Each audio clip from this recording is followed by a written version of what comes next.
In the summer of 1883, federal agents rolled up to a place locals whispered about as a Garden of Eden, a self-proclaimed Christian utopia in rural Kansas that had vanished overnight. 9 families, over 11 years, gone. They said they'd gone off on missionary work. But what the investigators uncovered beneath those flower beds wasn't divine. It was a mass grave. Their life savings stolen. Their graves stacked like firewood. New Eden wasn't sacred. It was a killing field. Police Scarlight, this story isn't for the faint of heart. Only for those who dare to dig into America's darkest secrets. If you can handle the truth, smash that subscribe button and let us know what state you're in. Are you brave enough to watch? It starts in 1871. Kansas was still a wild frontier. Dodge City, just 60 miles southwest, was chaotic. Gunshots and cattle drives were the norm. But northeast, hidden among fertile prairie and winding rivers, lay New Eden, a shiny beacon of order and purpose, a massive 2,000-acre commune funded by Eastern investors, not run-down cabins. It had a stained-glass meeting hall from Chicago, dormitories, workshops for blacksmiths, carpenters. It was the ultimate faith fortress. And leading it all was Prophet Isaiah Richardson. For over a decade, families poured in, drawn by Isaiah's promises of spiritual renewal, hard work, and community. They believed in the dream until they vanished. No goodbye, no trace. Here's the thing, their money didn't vanish. When the feds arrived in 1883, they found New Eden deserted, like everyone just walked out. But it wasn't a mortgage. It was murder.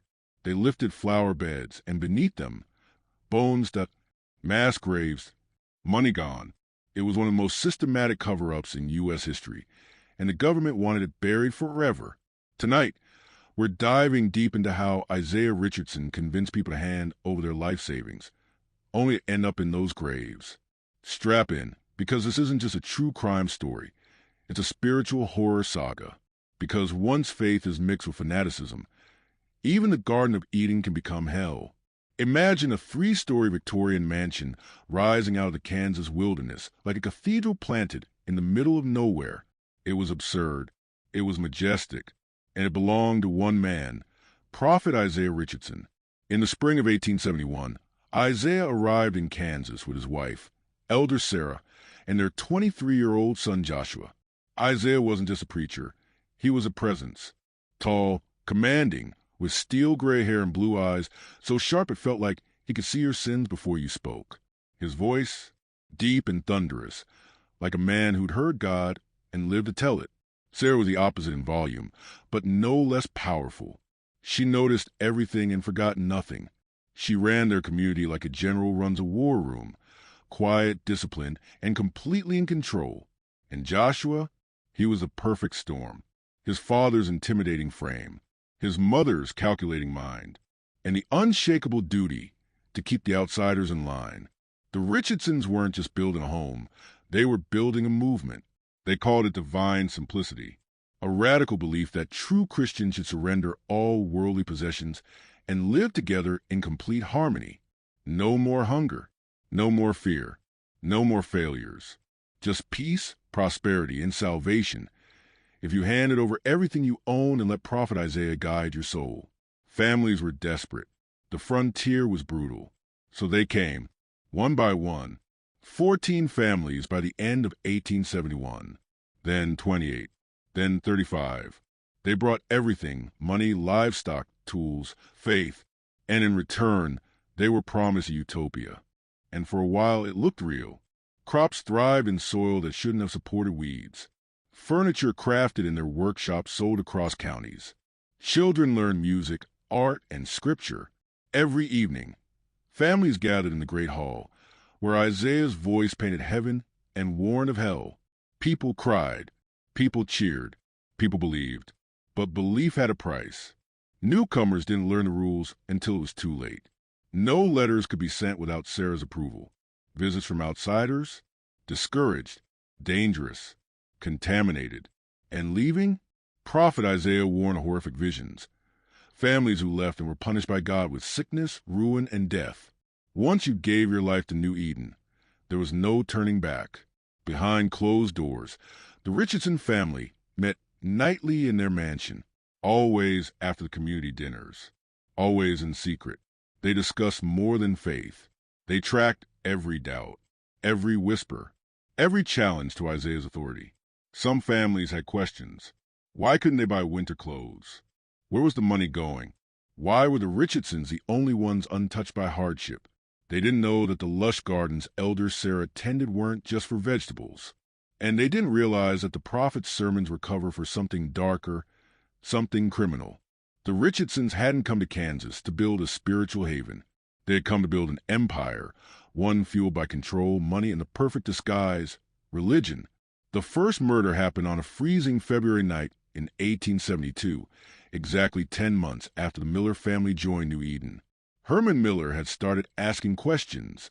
His children were cold. His wife was worried. The promised education was just Bible memorization and labor. And the $400 he donated, along with livestock and tools, had vanished without a trace. When he asked Sarah for funds to buy coats for his kids, she looked him dead in the eye and said the community couldn't afford such luxuries. That night, after dinner in the Great Hall, while families cleaned up and settled in, Herman approached Isaiah. His voice was tight, angry, desperate. "Brother Isaiah," he said, "we gave everything we had. My kids are freezing. I need answers." He didn't realize it in that moment. He had just triggered something far more dangerous than poverty or cold. He had challenged the prophet in front of others. And soon, Herman would vanish. He was the first, but he wouldn't be the last. Over the next 11 years, 9 more families would disappear, each one after questioning the rules, the money, or the man who claimed to speak for God. And buried beneath those perfect gardens were the answers they were never supposed to find. Herman Miller was desperate. He had given everything, his savings, his animals, his trust. And yet, as winter crushed the Kansas plains with ice and wind, his children shivered in thin clothes. "We can't afford winter coats," his wife whispered. And that's when Herman snapped. That night, after the community's evening prayers, he marched straight up to Prophet Isaiah, demanding answers. Across the hall, Joshua Richardson watched the confrontation unfold. Most saw righteous anger in Isaiah's piercing blue eyes, but Joshua knew better. That wasn't holy fire. That was the look of a predator realizing when his prey had grown teeth. Herman didn't back down. He pushed harder. "Where's our money? Why are my kids freezing while your house burns with firewood and food?" The room froze. Prophet Isaiah slowly raised his hand for silence. His voice dropped to a silken calm. "Brother Herman," he said, "I see now. The devil has been whispering in your ear. Come to my home after prayers. We'll seek divine guidance together." And that night, just before 10 p.m., Herman walked alone through the snow, heading toward the prophet's house. He had no idea he was walking into a trap. Joshua greeted him at the door, smiling. Fathers waiting in the study. The study was warm and filled with the smell of burning oak. Religious books lined the shelves. It felt safe, almost holy, but nothing about what happened next was holy. Isaiah's voice was gentle, almost fatherly. "God has revealed something extraordinary. Your family is destined for a special mission, one that will glorify his name across the world." Herman relaxed slightly until he noticed Joshua enter the room and silently step behind him. Something shifted. Herman tensed, beginning to turn. But before he could even speak, Joshua's arms clamped around his throat like a vice. The struggle was fierce. Herman was a strong man, used to wrangling livestock, surviving storms. But Joshua had done this before. Efficient, brutal, cold. Within seconds, Herman Miller lay lifeless on the study floor. His neck snapped clean with terrifying precision. They'd practiced this, perfected it. No blood, no mess, no questions, just silence. As Joshua hauled the body out the back door to a hidden pit behind the mansion, Isaiah and Sarah were already on the move. They slipped into the Miller family's quarters, gently waking Ruth with soft voices and sad eyes. "Herman has passed," Isaiah whispered. "A heart attack during prayer. He died in God's embrace." 3 days later, just before sunrise, the entire community was told the Miller family had left. Prophet Isaiah announced that Ruth had received a divine vision, calling her to become a missionary in California. He claimed Joshua had personally escorted them to the Dodge City rail station before dawn. What the families didn't know was that Ruth and her 4 children never made it past the breakfast table. That same cold morning, Elder Sarah, calm as ever, served the Miller children warm coffee sweetened with a few drops of poison. They never tasted a thing. By the time New Eden awoke, the entire family was dead, their bodies quietly laid next to Herman's beneath the prophet's garden. Sarah worked quickly. Their belongings were packed, sorted, and distributed, their valuables sold in distant towns. Their savings, every last dollar, absorbed into the Richardson family treasury. And where their graves now lay, Elder Sarah planted flowers, a new memorial garden, a place of prayer, a tribute to missionaries spreading God's word. No one questioned it. The community mourned. They gathered in the great hall. They sang. They cried. They prayed for the Miller family's success in California, completely unaware that they were praying over their graves. What followed became a system, a method, a cycle. One by one, families disappeared. But not too often. The Richardsons were careful. Too many losses, and suspicion would bloom like weeds. So they paced killings. They monitored behavior, identified weaknesses, noticed who hesitated during prayers, who questioned too much, who asked for receipts. And while some were buried, others arrived, drawn by glowing letters and whispers in church pews hundreds of miles away. By the end of 1873, the population of New Eden remained perfectly balanced. 35 families. Always, new arrivals replaced the ones who had been called to serve. The myth of divine calling protected the murderers. The illusion of heavenly destiny masked their crimes. In the spring of 1873, a new family from Ohio arrived. Thomas Hartwell, his wife, and their 2 children. They were hopeful, full of faith, ready to begin a new life. They had no idea they were walking into a machine that was already choosing its next victim. The Hartwell family arrived with hope in their eyes and a lifetime of savings in their hands. Thomas, once a schoolteacher back east, brought more than just money. He brought ideas. He brought structure. He brought questions. And in New Eden, questions that you killed. His 2 teenage sons had a gift, natural craftsmen. The kind of boys who could build anything from raw wood and iron. The community welcomed them like saviors. But by the fall of 1873, Thomas Hartwell had done something dangerous. He started asking for receipts. He questioned the ledgers. He asked why food was rationed while the prophet's pantry overflowed. He wanted transparency, and that, in New Eden, was a sin. On November 15th, during evening prayer, it happened. Thomas lifted his tea, took one sip, and within minutes collapsed to the floor. He writhed in pain, his hands clawed his chest, his eyes wild with terror. Then silence, stillness. The community watched in horror, but Elder Sarah didn't flinch. The tea she prepared that night had been laced with water hemlock, a plant she'd mastered through years of quiet study, a plant known to kill without leaving a trace. The next morning, Prophet Isaiah stood before the congregation and declared he'd received another vision. God had called Thomas's widow, Mary, and their sons to missionary work, this time among the Scandinavian settlers in Minnesota. 3 days after the funeral, the Hartwells were said to have left at dawn, but no one saw them go. No one waved goodbye. No one heard from them again. Their bodies were buried in Elder Sarah's sacred garden. Their savings were pocketed. Their absence explained with a smile. It was becoming routine. And then came the Kowalskis, immigrants from Poland, metal workers with old-world skills and sharp instincts. Stefan Kowalski was a skeptic by nature, and the moment he stepped foot in New Eden, he felt something was off. He questioned Prophet Isaiah's unchecked power. He watched Sarah too closely. He whispered doubts.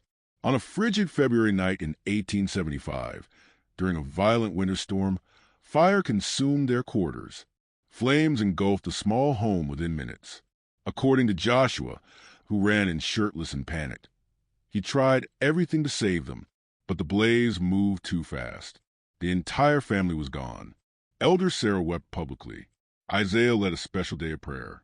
But what no one asked was how the fire started or why Stefan had written a letter the day before, demanding to see the Treasury records. And then came Elder Peterson, a former banker with a sharp mind and a sharper memory. He brought professionalism to New Eden's finances, something the Richardsons hated. By 1876, Peterson had uncovered strange patterns, supply orders that didn't match inventory, money missing without explanation. He began documenting everything. On May 8th, during a violent prairie storm, lightning struck while he worked in the fields. Witnesses said he screamed, then collapsed instantly. Lightning, the perfect scapegoat. His wife and daughter, gone 3 days later, sent on a sudden divine mission to Colorado's railroad camps. The truth? They never made it out of New Eden. Each death taught the Richardson family something new. Illness was effective, but risky. Fire brought sympathy, but required planning. Lightning was brilliant, but rare. They began experimenting, refining, perfecting. They started keeping precise records. Dangerous, yes, but necessary. Converting stolen goods into wealth-required accounting. Sarah managed it all. Quietly, ruthlessly. By the end of 1876, for entire families had been erased. The Richardson family secret treasury now held nearly $50,000, a fortune in that era, along with barns full of livestock, handcrafted goods, and property they could quietly sell through traders and markets miles away. But it wasn't just about money. It was about control. They'd created a perfect machine. A religious utopia on the outside, a death trap on the inside. Families still sang, still built, still prayed. But under the surface, the Richardsons ruled with an invisible iron fist. They picked who lived, who vanished, and who was next. Letters came from distant relatives. Where's my brother? My daughter? My friend? Elder Sarah wrote back personally. Each letter, a masterwork of divine poetry, filled with loving lies. They are safe, she'd write, doing God's work in distant lands. Pray for them. When local officials came asking about taxes or property records, Isaiah smiled. His documents were pristine. Everything filed. Every signature forged to perfection. No one suspected a thing. From 1877 to 1880, the Richardsons grew bolder. Their wealth soared. Their killings became clockwork. But with power came exposure. And then came the Brennans, a struggling Irish Catholic family from Missouri, fleeing debt and disgrace. Patrick Brennan was proud, wounded by failure, desperate to start over. But more than that, he was observant, a former Catholic turned Protestant, someone who knew the difference between real faith and manipulation. And the moment he walked into New Eden, he felt it. Something wasn't right. He didn't know it yet, but Patrick Brennan had just stepped into the crosshairs, and the prophet was already planning how to make him disappear. They arrived with 6 children and $700 in savings, their entire life's work packed into wagons and hope. The Brennan family wanted a new beginning, but they had no idea they were walking straight into a nightmare. Patrick Brennan was different, not louder, not bolder, just sharper. He asked the kind of questions no one dared ask in New Eden. Maybe it was his Irish Catholic roots, his deep skepticism of religious authority. Maybe it was what he'd lost back in Missouri, his money, his faith in systems, his trust. Whatever it was, it made him a threat. By the winter of 1877, Patrick started asking questions, simple ones at first. What happened to the families who left on mission work? Why don't we ever hear from them? I've written letters, why no replies? But every answer he got was a fog. Prophet Isaiah, with a smile that never reached his eyes, leaned forward and said, "Brother Patrick, you must trust in God's mysterious ways. The frontier is vast, dangerous. Missionaries have no time to write letters. They're doing God's work." But Patrick wasn't satisfied, and his questions grew sharper. Why do the families always leave in the dead of night? Why is their destination always vague? Why is there no documentation, no records, no letters, no support from any church beyond these walls? Patrick wasn't doubting God. He was exposing the Richardsons, and they knew it. So, in March of 1878, the Richardsons made their boldest move yet.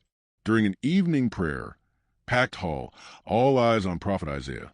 He suddenly collapsed, writhing, screaming, shaking like a man possessed. The floor thundered with his convulsions. The room froze in terror. Elder Sarah and Joshua rushed him. For nearly an hour, the prophet battled what he claimed were invisible forces, agents of Satan himself. And then, just as suddenly, silence. He rose, his face glowing with what he called divine revelation. "God has shown me," he cried, "that Satan walks among us, that his agent of doubt has infiltrated New Eden, and his name is Patrick Brennan." Gasps, tears, fear rippled through the community like a tidal wave. Patrick froze. His wife Margaret clutched his arm, trembling. Isaiah turned to him. "You must choose. Submit to God's authority, or be cast out with your family into the wilderness." Patrick stood there, broken between reason and faith. His wife pleaded. His children stared wide-eyed. And then Patrick dropped to his knees. He confessed. With tears streaming down his face, he declared his guilt. He begged for forgiveness. He admitted that Satan had poisoned his thoughts and pledged absolute obedience to Prophet Isaiah. It was a full surrender. But it didn't matter. The decision had already been made. Patrick Brennan had seen too much. On April 20th, 1878, he died in his sleep. A heart attack, they said, brought on by the spiritual stress of resisting Satan. No autopsy, no questions, no chance. Margaret and her 6 children were devastated. She blamed the doubts. She believed her husband had been punished by God for his lack of faith.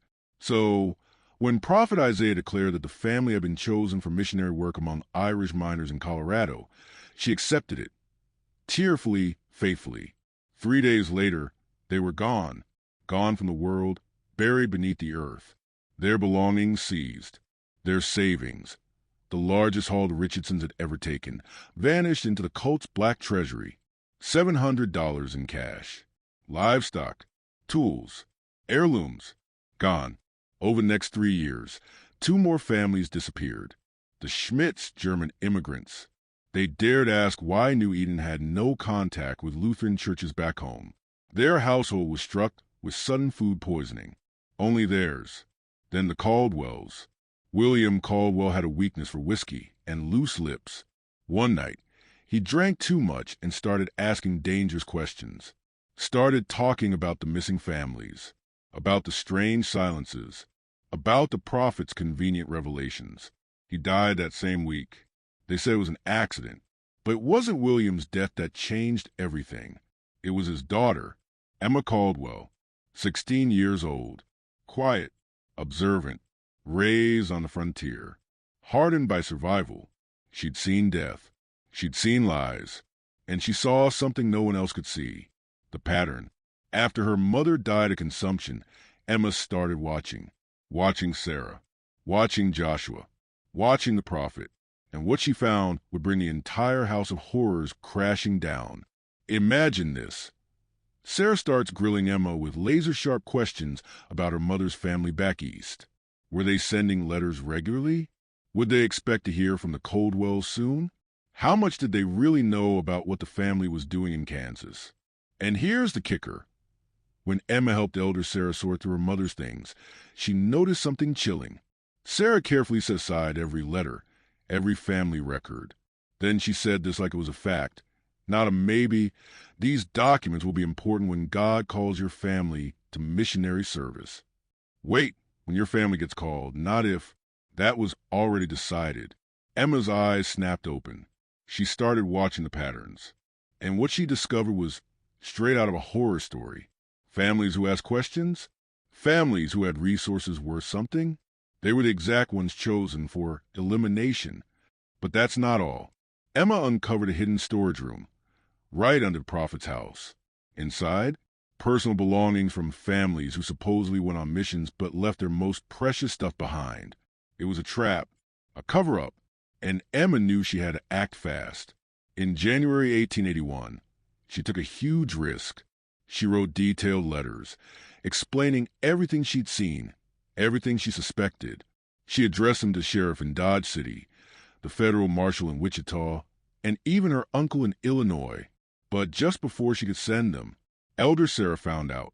The Caldwell family's disappearance in February 1881 followed the brutal pattern, but Emma's attempt to expose the truth shattered something inside the Richardson family. For the first time in nearly a decade of perfect murders, they faced a terrifying possibility. What if someone found out? What if their crimes were discovered and punished? Paranoia crept in. It took hold. Emma's failed exposure didn't stop them, but opened their eyes. Their system wasn't invincible. One smart, brave victim could bring it crashing down. The Caldwell family's elimination marked the beginning of the end. But no one knew it yet. Emma's death was necessary, they said, to protect the operation. But her last words haunted Elder Sarah for months. "I wrote 3 letters. They're already mailed. Everyone will know what you've done." She was bluffing. The letters were still hidden on her, never mailed. But that bluff was enough to plant a seed of real fear in the Richardsons. And fear makes people reckless. First, they decided to speed up their escape from Kansas, planning to sell everything and disappear to California before any investigation could catch them. Next, they got aggressive, burning documents, destroying trophies, wiping out evidence faster than ever. And the deadliest move? They decided to kill one last family before they left, the Hoffmans. The Hoffmans weren't just any family. German immigrants with serious savings and insider knowledge of banking systems that could help them vanish with new identities in California. This was the biggest payday the Richardsons had ever dreamed of. Klaus Hoffmann was a wealthy merchant from Prussia who sold his European business for a fortune in cash and bonds, ready to start fresh out west. But Klaus was also the smartest target yet. His banking experience made him suspicious of New Eden's strange finances. His connections meant his disappearance could spark serious outside investigations. Driven by greed and panic, the Richardsons threw caution to the wind. Instead of months of careful planning like before, they rushed the Hoffman hit, setting the stage for their most dangerous, reckless move yet. So, here's where everything starts to go wrong for the Richardsons. And fast. They decided to move within weeks of Klaus Hoffmann's arrival. No slow, careful planning like before. This rush? It was their first serious mistake in a decade of flawless crimes. It was June 15th, 1882, and the plan was to take Klaus out with their usual trick, a private spiritual consultation in the prophet's study. But Klaus wasn't a rookie. He'd been suspicious from day one. He told his wife Greta, "If I don't come back by midnight, alert the others." When Joshua Richardson tried to overpower Klaus that night, things got wild. Klaus fought back. Hard. He was younger, stronger, and ready. The struggle was loud, echoes bouncing off the walls of the prophet's mansion. It wasn't just a scuffle. It was a battle. Joshua got cut by a letter opener. Blood spilled, and there was no way to cover it up as a natural death or accident. For the first time ever, the Richardsons faced actual evidence of murder. And worse, they had neighbors awake, hearing everything. So what did they do? The very next morning, Prophet Isaiah stunned the community with the most audacious story yet. Klaus had been possessed by demons during the spiritual session. The violent fight? It was an exorcism gone wild. But in the end, the demon left, and Klaus died peacefully. Crazy, right? The community, shaken but desperate to believe, bought it. Greta and the kids were heartbroken but terrified. They accepted the story and the prophecy. They were called back to Germany as missionaries, scheduled to leave early July, catching a ship from New York. But here's the dark twist. The Hoffman family never left Kansas alive. On July 3rd, 1882, they were killed, and someone saw it happen. 8-year-old Timothy Weber, son of one of New Eden's most devoted families, was hiding in the prophet's barn during a game of hide-and-seek. What he saw: Joshua Richardson loading bodies into a wagon.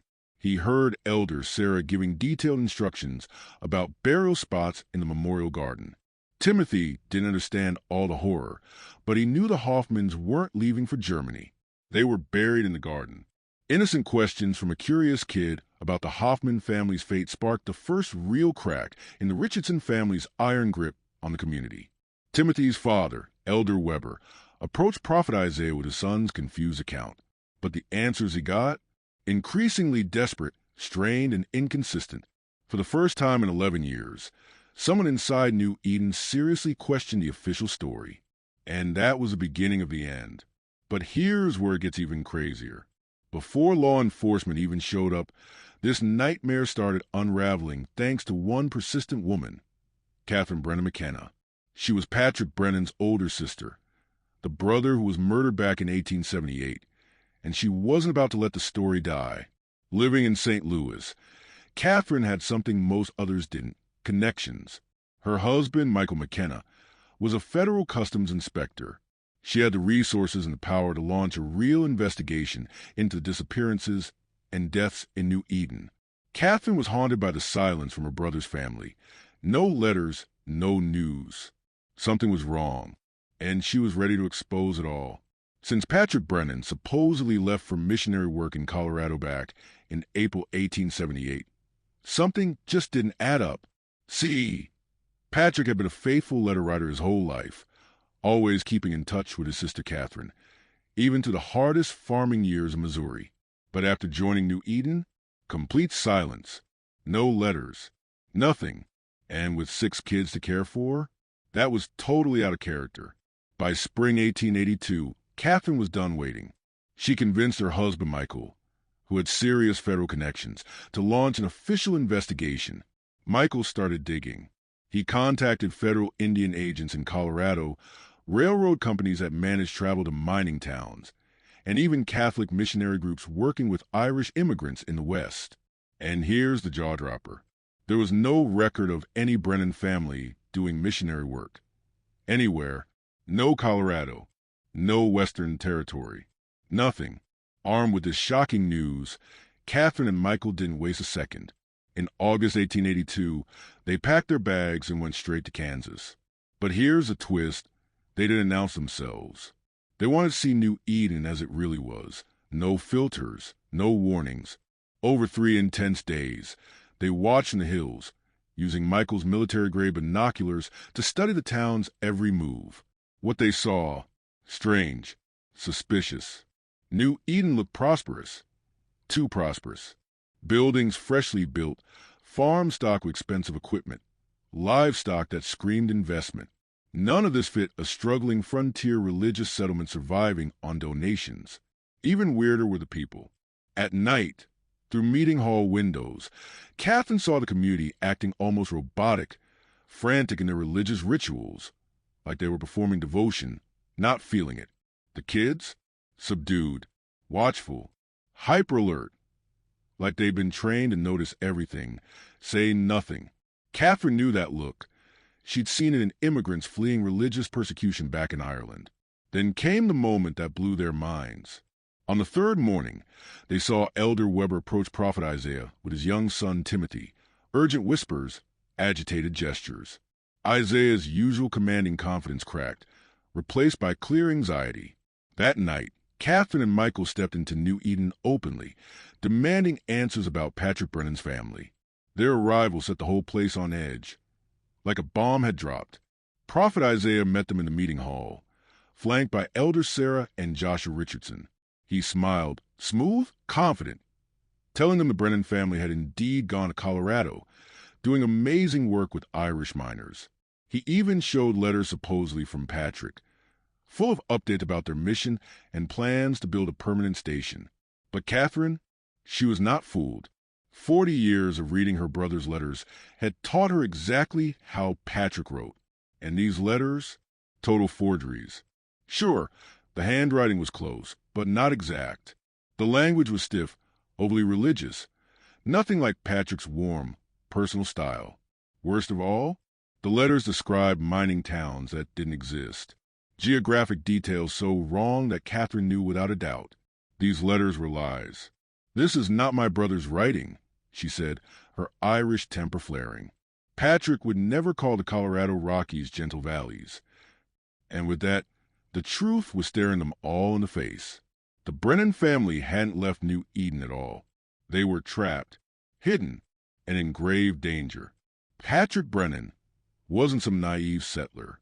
He'd served in the Colorado Territory during the war and knew exactly how brutal those mountains were. Nothing like the gentle valleys described in those fake letters. When Catherine confronted Prophet Isaiah with this truth, the cracks in the Richardson family's perfect facade finally began to show. Isaiah's divine authority? It meant nothing to Catherine, raised in the Irish Catholic tradition that encouraged questioning Protestant ministers. And Michael McKenna?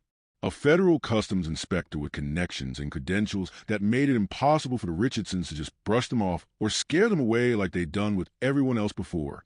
Their open threat to report New Eden to the territorial authorities? Game changer. Suddenly, the Richardsons couldn't just make these troublemakers disappear. Michael pressed hard. He asked pointed questions about New Eden's legal status and finances. How is the community's land ownership documented? What records show families actually donating all their worldly goods? Where are the tax records for such a large farm operation? Isaiah's answers?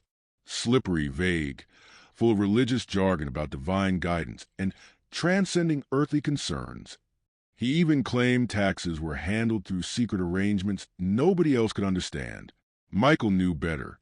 With decades of experience detecting financial fraud, he saw the truth. New Eden's prosperity was built on massive theft, hiding behind a wall of religious devotion. But the real smoking gun came from an unlikely witness, 8-year-old Timothy Weber. During a tense conversation between the leaders, Timothy whispered something to his father, Elder Weber, that drained all color from the man's face. It was Timothy's innocent curiosity that cracked New Eden wide open. He had seen the Hoffman family being buried, right in Elder Sarah's memorial garden, directly contradicting the official story that they'd left for Germany. Even worse, his questions pushed Elder Weber to investigate the garden. What they found: disturbing signs of multiple burials, strange flower patterns, and soil disturbed again and again over several years. That night, Catherine and Michael made a critical choice. Instead of confronting the Richardsons directly, they slipped away to Dodge City. Why? Because Michael's federal credentials gave them the power to demand an official investigation. They carried with them Timothy's eyewitness account, Elder Weber's grave discoveries, and concrete proof of financial fraud. Back in New Eden, the Richardson family watched them leave with rising panic. For the first time in 11 years of ruthless murders, they faced real investigation by federal authorities with the power and resources to bring them down. On September 10th, 1882, Deputy U.S. Marshal James Crawford arrived with a full team, a territorial attorney, a federal land inspector, and 2 local deputies, all armed with warrants to seize financial records and interview residents about the growing list of missing persons. The Richardsons had spent weeks preparing, coaching the community on how to answer questions, and destroying anything that might incriminate them. But their biggest mistake? They'd been too confident in their system. They'd kept detailed records of every victim's property, convinced those papers proved legitimate transactions, not evidence of murder. When Marshal Crawford found the hidden vault beneath the prophet's house, it was almost anticlimactic. Hours of searching revealed piles of stolen property, ledgers filled with names of vanished families, and chilling evidence of the darkest secret behind New Eden's success. The house of cards was finally starting to fall. This is where everything finally comes crashing down. Inside the hidden vault beneath the prophet's mansion, investigators found a chilling proof that shattered the Richardson family's twisted empire. 9 families' personal belongings, not just tossed in a corner, but painstakingly cataloged like a criminal operation with military precision. Family photos, Bibles, children's toys, wedding rings, and the most damning, identity documents that prove these families never left New Eden alive. But the real horror? Elder Sarah's memorial garden. The gorgeous flower bed she tended with such care, hiding the graves of 47 men, women, and children. Each body buried in perfect family groups, possessions laid out meticulously, a macabre mirror of their carefully controlled lives.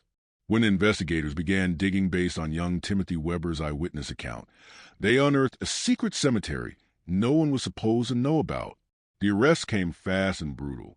Prophet Isaiah, Elder Sarah, and Joshua Richardson were all taken into custody, charged with 9 counts of first-degree murder plus fraud, theft, and conspiracy. The survivors, broken and traumatized, broke their silence. Their testimonies revealed a nightmare of manipulation, religious abuse, and cold-blooded murder. This wasn't just a crime. It was a systematic horror show designed to trap souls. The trial became legendary, the biggest criminal case in Kansas territorial history. Newspapers from across the nation covered every detail. Congress even debated whether the government should regulate religious communities more closely. The prosecution, led by Territorial Attorney William Harrison, laid out their case in 3 crushing parts. 1. The physical evidence from Elder Sarah's garden, the bodies and their horrifying causes of death. 2. 3. The documents from the vault, meticulous records showing they stole over $150,000, that's millions today, from their victims. 4. 5. The heartbreaking testimonies of survivors, especially Elder Weber and his son Timothy, who revealed how faith was twisted into a weapon for control and silence. 6. The coroner's reports, devastating. Men strangled or bludgeoned. Women and children poisoned with deadly plants Elder Sarah grew in secret. There was no question. These deaths were murder, pure and simple. The defense tried to argue insanity. They claimed the Richardsons were deluded by their religious beliefs. But that fell apart fast. 11 years of planned murders, financial fraud, and manipulation? No madness there, just cold, calculated evil. And Isaiah's own testimony made it worse. He was sharp, coherent, strategizing to maintain control to the very end. This was a crime syndicate disguised as a holy family. The verdict? Guilty on all counts. Justice finally reached New Eden. But the scars of those 11 years? They'd never heal. This was the final nail in the Richardson family's legal coffin. Even on the stand, Isaiah Richardson was unshaken, convinced he had divine authority. He claimed God personally showed him which families were worthy of salvation and which deserved destruction. No remorse, no second thoughts, just cold, calculated premeditation that sealed their fate. Under Kansas territorial law, the death penalty was inevitable. The jury took less than 3 hours to deliver guilty verdicts against Isaiah, Elder Sarah, and Joshua Richardson. All charges, all counts. Their executions? Set for November 15th, 1882, exactly 9 years after their second victim, Thomas Hartwell, was killed. On that chilling day, 3 gallows stood side by side in Dodge City's town square. Nearly 1,500 people from across Kansas and neighboring territories packed the streets, hungry to witness justice for one of the darkest crimes in frontier history. The Richardson family faced the noose together, still preaching their divine mission. Prophet Isaiah's last words? A haunting prediction that God would vindicate their actions and punish anyone who opposed their sacred cause. But the story didn't end there. The New Eden massacre rocked the nation and sparked major changes. The federal government cracked down hard, instituting strict oversight of isolated religious communities, regular inspections, financial audits, making it nearly impossible to hide crimes like this again. Congress used the case as fuel to expand territorial law enforcement, boosting federal marshal services and creating better systems to track missing persons across borders. Survivors face a long road to recovery, many returning to their home states with federal help funded by selling off the Richardson family's stolen assets. Doctors called it nervous exhaustion. But today, we'd recognize it as severe post-traumatic stress disorder. And then there's Catherine Brenna McKenna, the fearless woman who refused to stay silent. Her relentless investigation turned her into a national hero. She used her platform to push for laws protecting vulnerable families in isolated communities and ensuring federal resources would always investigate missing persons reports. New Eden itself? It was abandoned immediately after the trials, declared cursed by locals. Attempts to rebuild on that land all failed mysteriously. Accidents, unexplained disasters. By the early 1900s, only crumbling foundation stones in the eerie gardens remained, the very same where Elder Sarah had hidden her victims' graves. Today, historians call the New Eden Massacre one of the most sophisticated criminal enterprises of the 19th century, not just for how long it lasted or how many people were fooled, but for how masterfully the Richardsons twisted faith and psychology to control their victims. It's an early blueprint for organized crime disguised as religion, a pattern tragically repeated throughout American history. The lesson? Religious devotion can be a weapon when wielded by those who understand how to exploit our deepest needs for community and spiritual meaning. Isolation and unchecked authority create perfect prisons, where victims believe they're serving God, even as they're destroyed. And the most chilling truth? The families who died at New Eden weren't fools. They were faithful people searching for a better life. And their trust was turned into a weapon, used to feed a family of cold, calculating killers. This isn't just a story about lost families on the Kansas prairie. This is about the deepest human needs, meaning, belonging, and a divine purpose. The 9 families who vanished between 1872 and 1882, the Millers, Hartwells, Kowalskis, Petersons, Brennans, Hoffman, Schmidts, Caldwells, and one last family whose name was lost to history. They aren't just statistics. They're a devastating betrayal of faith, a chilling example of how religious communities can be corrupted from within. It's the terrible price we pay when absolute power falls in the hands of absolute evil, hidden away in places where civilization's eyes can't reach. This story proves the scariest monsters aren't the ones lurking in the shadows. They're the ones dressed as servants of light, using religion to fuel their own dark hunger for power and wealth. So here's my question to you. Do you think everything about the Richardson family's crimes was revealed? Or could there be more victims? Families lost and never linked to New Eden? Drop your thoughts in the comments below. I want to hear your theories. If you enjoyed this wild, twisted tale and want even more mind-blowing horror stories like this, smash that subscribe button, hit the notification bell, and share this with someone who loves mysteries. Because sometimes the truth about human evil is far scarier than any ghost or monster. And trust me, there are plenty more stories like this just waiting to be told. See you in the next video.